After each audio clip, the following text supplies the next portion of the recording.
గుంటూరు జిల్లా మామిళ్లపల్లిలో ఉద్రిక్త వాతావరణం నెలకొంది. రైతులు మొక్కజొన్న నిల్వ చేసిన షెడ్డును తహసీల్దార్ సీజ్ చేశారు. మహిళా రైతులు మొరపెట్టుకున్నప్పటికీ వినకుండా బలవంతంగా సీజ్ చేశారు.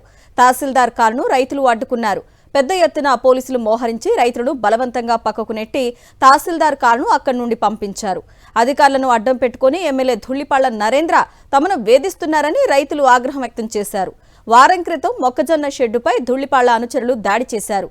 వారిపై షెడ్డు యజమాని సముద్రయ్య పోలీసులకు ఫిర్యాదు చేశారు. కుట్రపూరితంగా ధూళిపాళ్ల నరేంద్ర అధికారులపై ఒత్తిడి తీసుకొచ్చి షెడ్డుకు తాళం వేయించారని రైతులు మండిపడుతున్నారు. 400 జనం వచ్చి కొట్టారు. మా ఆయన గుండె జబ్బు మడిచి కావాలని మేము నిల్వ ధాన్యం చేసుకుంటే ఆ ధాన్యానికి వచ్చి 400 మంది గుండె జబ్బు మడుసుల్ని ఇద్దరిని కొట్టి మమ్మల్ని కొట్టి గూడానికి చీలేసి వెళ్ళారు. మేము ఇది పొలం మీద రైతు బిడ్డలమే, మేము మట్టి పిసుక్కునే వాళ్ళవి. ఇప్పుడు పొలాన్ని నుంచి వచ్చేటప్పటికి చీలేసి వెళ్ళారు. మరి మాకు ఏమి న్యాయం చేస్తారు?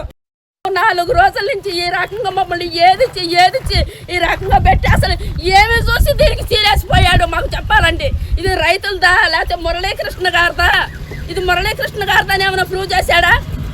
ఏది రైతులదాన్ని ప్రూవ్ చేశాడో? ఏం చేసి అసలు దీనికి ముందర సీలేసాడో మాకు దానికి న్యాయం చేయండి. పోలీసులందరినీ దించటం ఎందుకు? ఒక 5-4 రైతుల కోసమో ఇంతమంది ఆయన చేసిన పని న్యాయమే అయితే ఈ 4 కోసం ఈ పోలీసులందరినీ ఎందుకు దింపాల్సి వచ్చింది?